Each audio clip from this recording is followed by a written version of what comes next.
Há ensinamentos transmitidos por Jesus aos seus seguidores mais próximos que jamais foram registrados nos evangelhos oficiais, e isso não aconteceu por acaso. A ausência dessas lições foi uma decisão intencional, uma supressão cuidadosa que se estendeu por séculos de doutrinas rigidamente controladas. O que ele compartilhava em segredo não se tratava de uma redenção alcançada por meio de rituais vazios, mas sim de um processo de despertar, a ativação do chamado corpo de luz, uma transformação concreta da biologia humana por meio da expansão da consciência. E por que esse conhecimento foi sistematicamente apagado? Porque, ao dominar essa prática, o indivíduo se liberta de qualquer forma de controle. Ele deixa de depender de intermediários, de instituições ou de figuras religiosas que ditam o que é divino. Ele próprio se torna a encarnação do sagrado. Não é difícil entender por que os evangelhos gnósticos foram declarados heréticos durante o Concílio de Niceia, em 325 d.C. A condenação não se deu por serem falsos, mas por conterem métodos práticos, técnicas reais de transformação acessíveis a qualquer pessoa.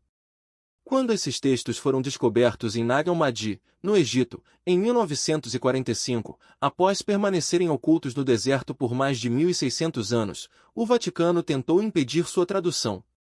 Procurou restringir o acesso às informações, mantendo o público afastado do que Jesus realmente ensinava. Agora, porém, você terá acesso a esse conhecimento. E, uma vez que o compreender, não haverá retorno. A ignorância oferece conforto, o saber exige ação. Antes de prosseguir, é importante esclarecer que isso não se trata de mera especulação espiritual. Essas ideias têm fundamento nos textos originais, na física quântica contemporânea e nas práticas documentadas de mestres que alcançaram essa mesma transformação. Está preparado para descobrir o que sempre foi ocultado? Vamos iniciar pelo que nunca foi ensinado nas aulas de catecismo.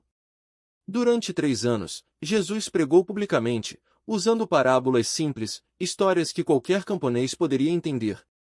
No entanto, os evangelhos deixam claro que existiam 2 níveis de ensinamento.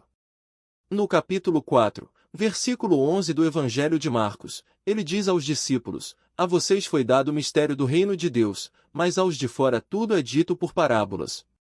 2 caminhos distintos, um esotérico, destinado às multidões, e outro esotérico, reservado àqueles que estavam preparados. Qual era esse mistério? O que ele compartilhava em particular, longe dos ouvidos do povo? Ao analisar os evangelhos gnósticos, especialmente o Evangelho de Tomé e o Evangelho de Filipe, a resposta se torna evidente. Jesus ensinava uma transformação física por meio da consciência, um método para transcender os limites da matéria e ativar o que chamava de corpo pneumático, ou corpo de luz. No Logion 108 do Evangelho de Tomé, ele afirma: "Quem beber da minha boca se tornará como eu, e eu me tornarei ele, e as coisas ocultas lhe serão reveladas." Não se trata de uma metáfora, mas de uma transmissão direta de frequências, uma ativação de códigos latentes no DNA humano. O que ocorreu em 325 d.C. foi decisivo. O imperador Constantino convocou o Concílio de Niceia, reunindo 300 bispos para definir o que seria considerado cristianismo oficial. O critério, porém, não foi a verdade espiritual, mas o controle político. Era necessário unificar o Império Romano em declínio por meio de uma religião que garantisse obediência e dependência de uma autoridade externa. Assim, os ensinamentos de Jesus foram editados, retirando-se tudo que conferia poder ao indivíduo. A reencarnação foi eliminada, pois, se o ser humano tem múltiplas vidas, não há motivo para temer o inferno nesta existência. A gnose, o conhecimento direto de Deus, foi suprimida, já que, se o indivíduo pode acessar o divino por si mesmo, não precisa de sacerdotes. E o corpo de luz foi apagado, porque, se a biologia pode ser transformada pela consciência, o ser humano se torna autônomo. Os evangelhos gnósticos foram proibidos, e as comunidades que praticavam esses métodos foram perseguidas, torturadas e exterminadas. Por quê? Porque funcionavam. Quando um número suficiente de pessoas ativa o corpo de luz, sistemas de controle baseados no medo e na hierarquia entram em colapso. A Igreja Católica não preservou os ensinamentos originais de Jesus, ela criou uma versão domesticada, que mantém o fiel em estado de dependência, culpa e busca eterna por salvação por meio de rituais que ele não compreende nem controla. Contudo, os textos sobreviveram. Escondidos em desertos, protegidos por sociedades secretas, transmitidos por linhagens esotéricas. Com a descoberta de Nag Hammadi, o acesso ao que foi apagado se tornou possível. Então, o que é exatamente o corpo de luz? Enquanto o corpo físico opera em frequências densas, como matéria sólida, a física quântica demonstrou que a matéria não passa de energia vibrando em baixas frequências. Não há solidez real, apenas probabilidades que se manifestam pela observação consciente. Você não é seu corpo, é consciência habitando temporariamente uma estrutura biológica. O corpo de luz é a ativação de frequências superiores dentro dessa estrutura, quando a biologia passa a vibrar em harmonia com campos quânticos de informação.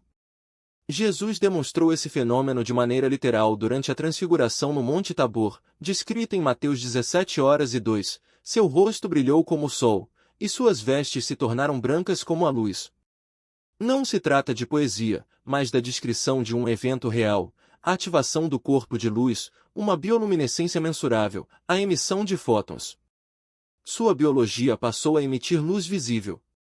Após a ressurreição, ele aparecia e desaparecia, atravessava portas trancadas, pois seu corpo já não estava mais limitado pela densidade material.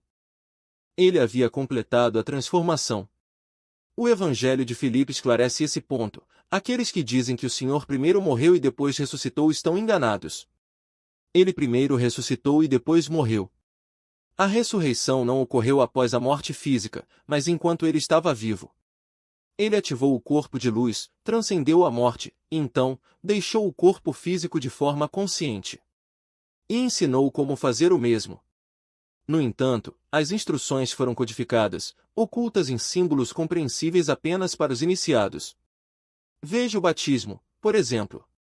Não se trata de água literal para lavar o pecado original, mas de um símbolo de imersão em frequências superiores, a morte do ego e o renascimento em uma consciência expandida. A crucificação não é um sacrifício de sangue para aplacar um Deus irado, mas a representação da morte necessária do eu inferior antes da ressurreição do eu superior. É preciso morrer em vida, o ego deve ser crucificado para que o corpo de luz possa emergir. E a Eucaristia, o comer o corpo e beber o sangue, não é um ritual canibalístico, mas é instrução para consumir, integrar e se tornar a frequência crística. Não se trata de adorar Jesus externamente, mas de encarnar a mesma consciência internamente. No Logio 1:22 do Evangelho de Tomé, Jesus diz, quando fizerem dos dois um, e quando fizerem o interior como o exterior e o exterior como o interior, e o acima como o abaixo, e quando fizerem do masculino e do feminino um só, então entrarão no reino. Essa é a instrução da alquimia interna, a unificação das polaridades, a integração dos aspectos fragmentados da consciência, a harmonização dos hemisférios cerebrais e das energias masculinas e femininas. Despertando camadas adormecidas. Cada prática é um catalisador, mas o verdadeiro trabalho acontece no silêncio entre elas, na quietude onde a consciência se expande além dos limites do ego e reconhece sua própria natureza luminosa.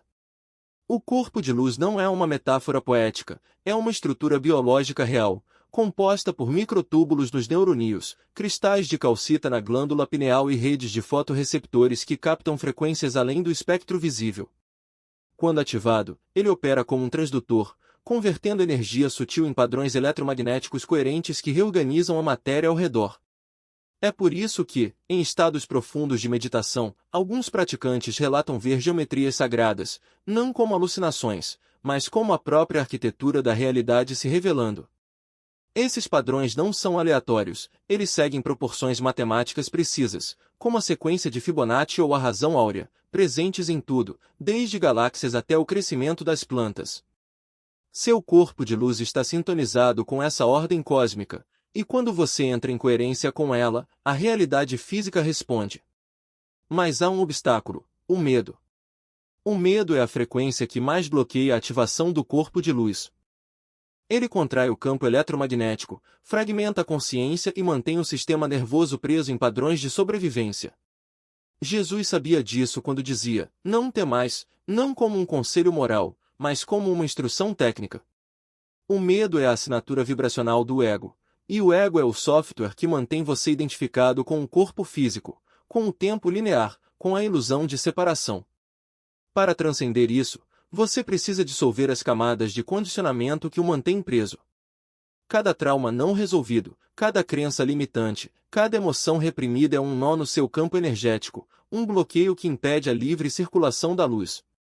Aqui está o método prático para dissolver esses bloqueios. Primeiro, identifique-os. Onde você sente tensão no corpo? Onde a respiração fica superficial?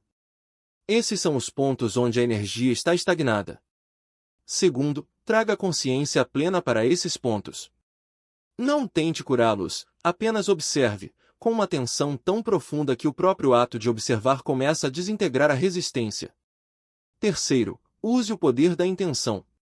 Afirme, com convicção, eu permito que essa energia se mova. Eu permito que essa luz se expanda. Não é um pedido, é uma ordem direta à sua biologia.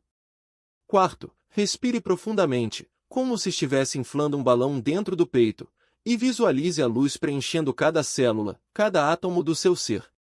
Quinto, libere. Solte o ar com um som audível, um suspiro, um mantra, um grito, e sinta a energia se dissolver no vazio. Esse processo não é linear. Às vezes, você sentirá uma explosão de energia, outras vezes, uma resistência teimosa. Isso é normal. O corpo de luz não é ativado de uma vez, ele se revela em camadas, como uma cebola sendo descascada. Cada camada dissolvida traz mais clareza, mais poder, mais conexão com o todo. E à medida que você avança, começará a notar sinais de que o processo está funcionando, sonhos mais vívidos, sincronicidades frequentes, uma sensação de estar sendo guiado por uma inteligência maior. Não ignore esses sinais. Eles são feedbacks do seu sistema, confirmando que você está no caminho certo. Mas há um aviso, não confunda a ativação do corpo de luz com iluminação instantânea. Muitos caem na armadilha de buscar experiências místicas como um fim em si mesmas, sem integrar essas experiências à vida cotidiana. O verdadeiro teste não está em ver luzes ou ouvir vozes, mas em como você se comporta quando ninguém está olhando. A compaixão, a integridade, a capacidade de permanecer centrado diante do caos, essas são as verdadeiras medidas de progresso. Jesus não disse de sede iluminados, ele disse de sede perfeitos como vosso Pai Celeste é perfeito. Perfeição, aqui, não significa ausência de erros, mas completude, a integração de todos os aspectos da sua natureza, incluindo as sombras. E é justamente a sombra que muitas tradições espirituais ignoram. A sombra não é apenas o lado ruim de você, é tudo que foi reprimido, negado, projetado para fora. Raiva, ciúme, vergonha, medo, essas emoções não desaparecem com a ativação do corpo de luz, elas se transformam em combustível. Quando você as traz à luz da consciência, elas deixam de ser obstáculos e se tornam portais. A raiva, por exemplo, pode ser canalizada como energia criativa, o medo, como discernimento, a vergonha, como humildade. O corpo de luz não é um escudo contra a escuridão, é uma lanterna que ilumina tudo o que estava oculto, para que você possa transmutá-lo. Então, como saber se você está progredindo? Não pelos fenômenos externos, mas pela qualidade da sua presença. Você começa a perceber que o tempo não é uma linha, mas um ponto, o eterno agora. As pessoas ao seu redor sentem uma paz inexplicável na sua presença, mesmo que você não diga nada. Você deixa de reagir e passa a responder, porque sua consciência não está mais presa nos padrões automáticos do ego. E, acima de tudo, você sente uma conexão profunda com tudo que existe, como se cada árvore, cada pedra, cada pessoa fosse uma extensão de você mesmo. Isso não é imaginação, é a percepção direta da unidade subjacente a toda a criação. O corpo de luz é a sua herança divina, a sua verdadeira natureza. Ele não precisa ser criado, ele já existe, adormecido dentro de você, esperando para ser despertado. E quando isso acontece, você não se torna um ser sobrenatural, você se torna plenamente humano, no sentido mais elevado da palavra. Você deixa de ser uma vítima das circunstâncias e se torna um co-criador da realidade. Você deixa de buscar fora e encontra tudo dentro. Você deixa de ser um fragmento e se torna o todo. Esse é o segredo que as instituições religiosas temem. Você não precisa delas. Você não precisa de dogmas, de rituais vazios, de intermediários. Você tem acesso direto ao divino, porque o divino já está dentro de você. Tudo o que precisa fazer é lembrar. E o processo de lembrar é o processo de ativar o corpo de luz, camada por camada, respiração por respiração, momento por momento. Não é um caminho para os fracos, é um caminho para os corajosos, para aqueles que estão dispostos a enfrentar suas sombras, a dissolver seus medos, a queimar tudo que não é verdadeiro. Então, comece agora. Respire profundamente. Sinta o ar preenchendo seus pulmões, oxigenando seu sangue, ativando seu sistema nervoso. Feche os olhos e visualize uma luz dourada no centro do seu peito, expandindo-se a cada inspiração, contraindo-se a cada expiração. Sinta essa luz se espalhando, dissolvendo tensões, iluminando escuridões. E quando estiver pronto, abra os olhos, mas não os olhos físicos. Abra o terceiro olho, a glândula pineal, e veja o mundo como ele realmente é, um campo infinito de possibilidades, esperando para ser moldado pela sua consciência. Esse é o seu poder. Esse é o seu destino. E ele começa agora. Coluna vertebral. Essa vibração é a chave para despertar os centros de energia adormecidos. O som Om não é apenas um mantra, é a frequência primordial do universo, a vibração que sustenta toda a criação. Quando você entoa esse som com intenção, está sintonizando sua biologia com a matriz cósmica, ativando códigos ancestrais gravados em cada célula. A sexta prática é o contato com a terra. Caminhe descalço sobre grama, areia ou terra por pelo menos 30 minutos diários. Sinta a energia da terra fluindo através dos seus pés, descarregando cargas eletromagnéticas estagnadas e recarregando seu campo com elétrons livres. A ciência chama isso de growth. Os antigos chamavam de conexão com Gaia. Não é misticismo, é física pura. Seu corpo é um condutor, e a Terra é um reservatório infinito de energia.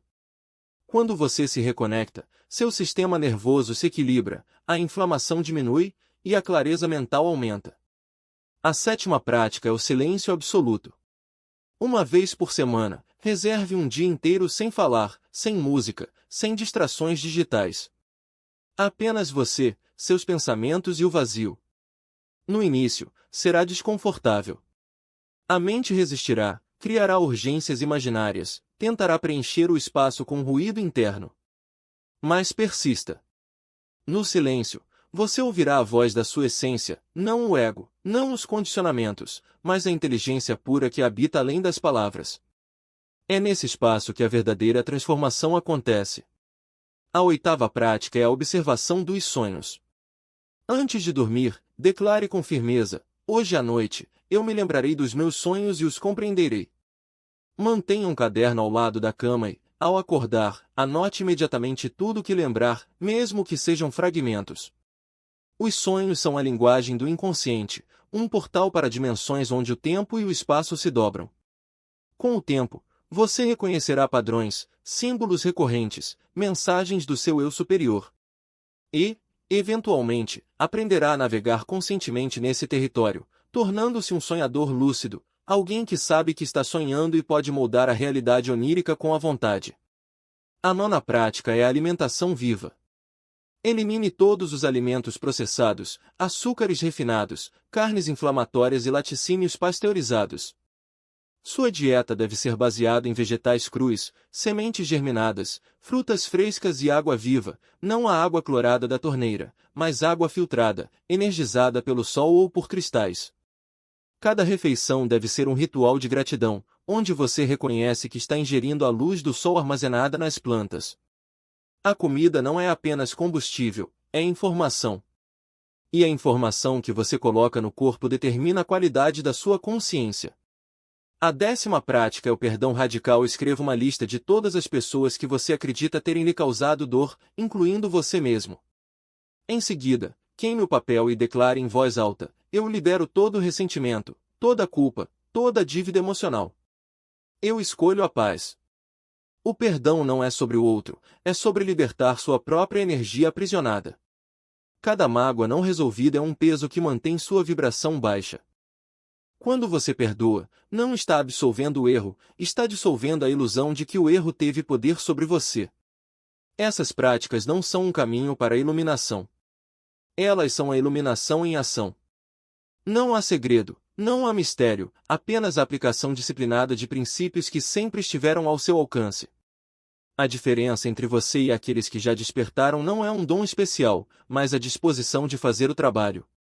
De enfrentar o desconforto, de abandonar as desculpas, de assumir a responsabilidade pela própria evolução. E aqui está a verdade que ninguém lhe dirá: você já é o que busca. Não há um eu superior separado de você. Não há um Deus distante a ser alcançado. O que você chama de divino é a sua própria essência, temporariamente obscurecida pela identificação com o corpo, com a mente, com a história pessoal. O despertar não é uma conquista, é um lembrar. É o momento em que você para de acreditar na ilusão de separação e reconhece que sempre esteve conectado. Então, a escolha é sua. Você pode continuar vivendo na superfície, repetindo padrões, buscando respostas fora de si. Ou pode mergulhar fundo, ativar o corpo de luz e se tornar o arquiteto da sua realidade. Não há intermediários, não há salvadores, não há atalhos. Só você, sua respiração, sua intenção e a coragem de se libertar. O que você fará agora? A barriga não é apenas um centro físico, é um portal de ressonância. Quando você direciona a atenção para essa região, não está apenas observando um órgão ou uma sensação passageira. Está sintonizando o eixo que conecta cérebro, coração e intestino, os 3 cérebros do corpo humano, cada um com sua própria inteligência, sua própria linguagem. O intestino, em particular, não é um mero sistema digestivo. Ele é um segundo cérebro, com mais de 100 milhões de neurônios, capaz de processar emoções, armazenar memórias e até tomar decisões independentes. Quando você respira profundamente, levando o ar até o abdômen, está criando uma onda de coerência.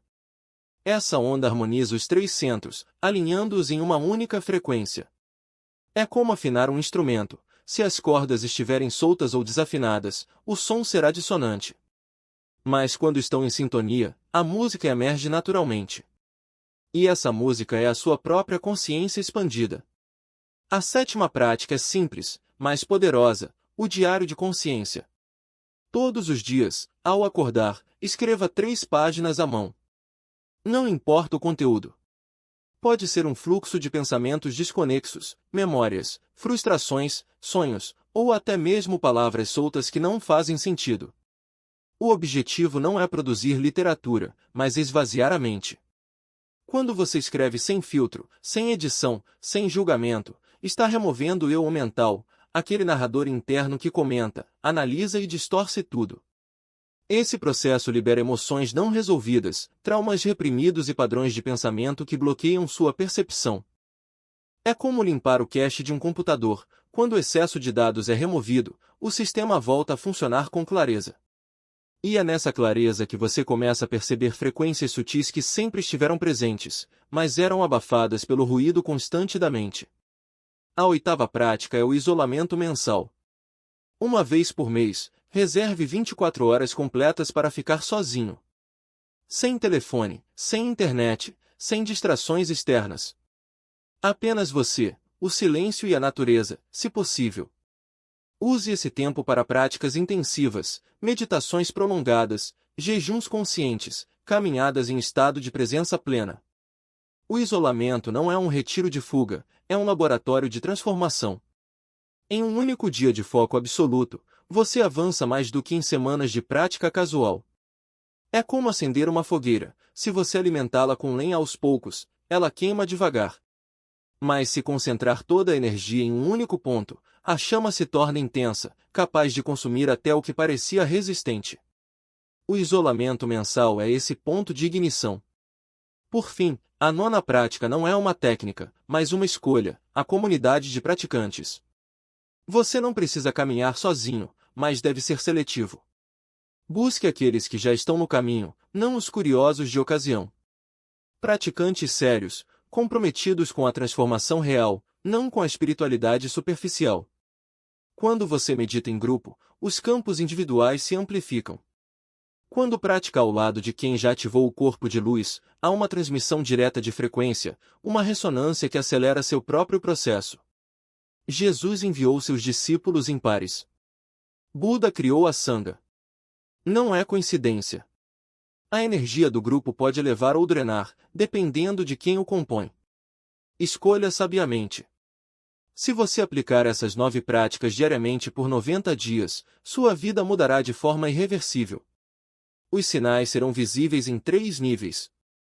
No físico, você notará mais energia sem motivo aparente, uma necessidade reduzida de sono, a pele mais luminosa, os olhos mais brilhantes.